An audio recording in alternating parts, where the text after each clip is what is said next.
Welcome back to Scotty's Movies, and it's time for another episode of Van Damme vs Seagal. Let's get started.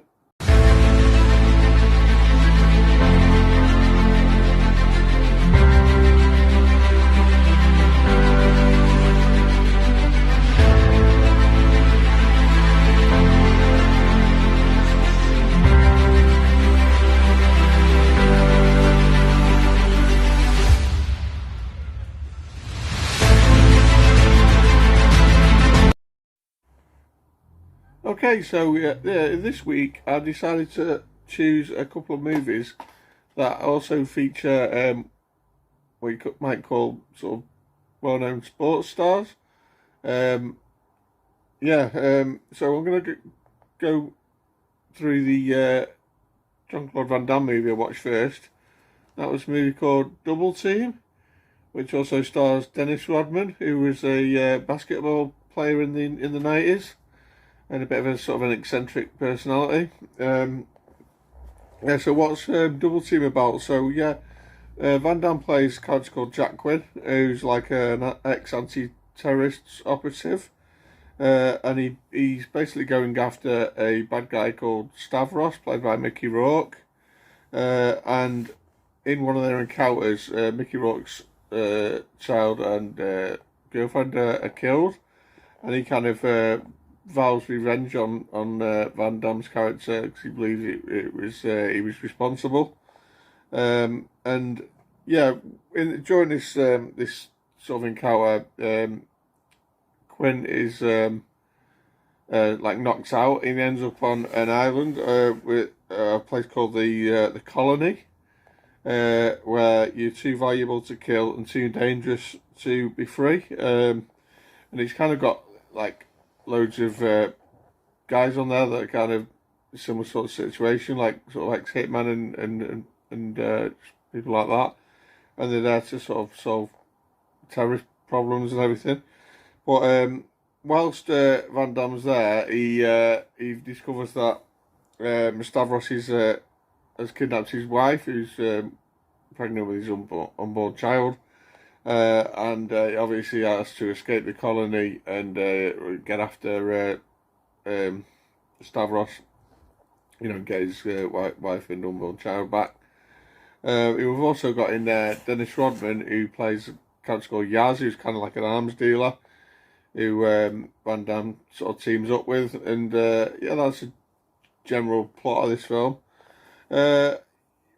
What happens in it? Was it any good? This was a lot of fun. It's completely batshit crazy. I'm going to go through a few things I noticed in this. For starters, it's a 90s film. It's from 1997.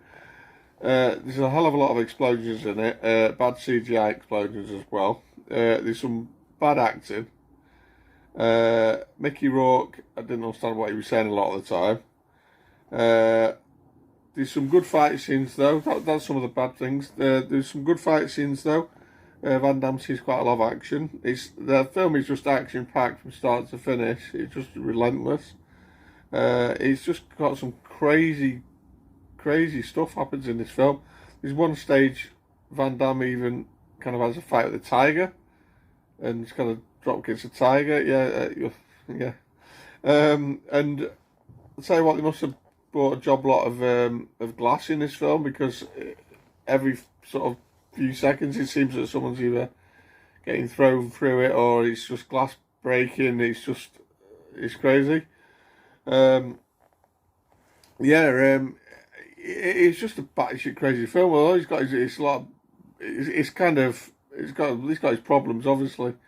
You could say it was sort of one of these films that's kind of shit, but it was good. I just really enjoyed it. I think it's a very, very entertaining film. It was a lot of fun. I mean, there's a training montage as well when he's in the colony, trying to before he sort of escapes it. When he was trying to what's the word? Sort of get ready to escape it. He's sort of training and sort of doing loads of sort of exercises. At one point, he's like got this sort of rope around his neck and he's lifting an entire bath full of water. Yes, and he's just sort of climbing the walls with doing all these stretches and everything. It's just bizarre. It's very strange. And that this was all before Dennis Rodman turns up. He was just obviously kind of his eccentric self, really. But he's quite fun as well. But yeah, overall, I really enjoyed Double Team. I probably one more than I should have done, really. So yeah, that is this week's Van Damme film, Double Team. Okay, so over to Mr. Steven Seagal now, and this week's film I've chosen is Maximum Conviction, also starring wrestling superstar Stone Cold Steve Austin, who I've seen in a few films like The Condemned. I think he's one called Hunt to Kill or something like that as well. Been in a few things, in The Expendables as well. So yeah, Maximum Conviction. So this is about Steven Seagal playing a guy called Cross and Steve Austin playing a guy called Manning, and they're like two former Black Ops operatives, and they're assigned to decommission an old prison and oversee sort of the arrival of two female prisoners. But while they're there, the group of sort of mercenaries stage a sort of assault on the prison, looking for to capture the women. And it's up to Cross and Manning to kind of stop them. Was it any good? It's alright. Strangely, for a film starring two sort of, well, I would say big heavyweight action stars, literally in Seagal's case these days, yeah, they don't share a lot of the screen time together in this. I was expecting them to sort of be together on screen a lot more. They kind of get separated. Yeah, for a 2012 film, Seagal actually sees a bit of action in this, does a bit of hand-to-hand combat, and obviously Austin does as well. He's pretty good. He's got a hell of a lot of shootouts in this movie. The film is pretty dark throughout. It's set in a night in a prison, and there's a scene as well where you've got some of the prisoners sort of get let out as well, and they have to sort of cope with them as well.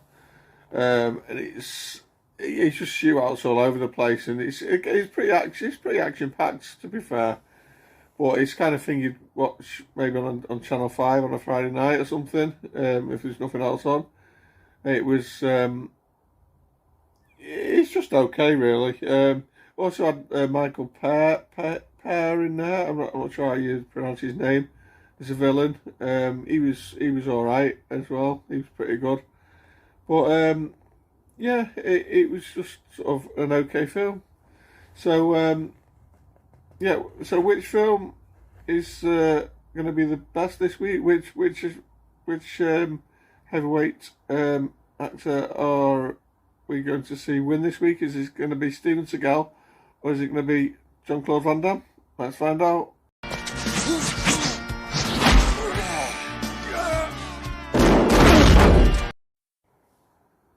Okay, so yeah, it's another win for Jean-Claude Van Damme this week. So that is now 3 to Mr. Van Damme and 2 to Mr. Seagal. So yeah, Van Damme takes the lead again.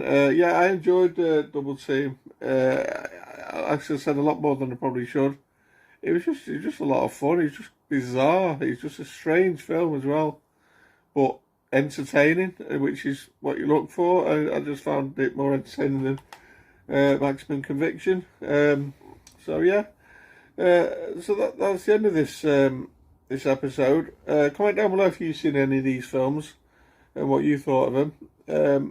Don't forget to like and share and subscribe. Thanks for watching, and I'll see you on the next Van Damme vs Seagal.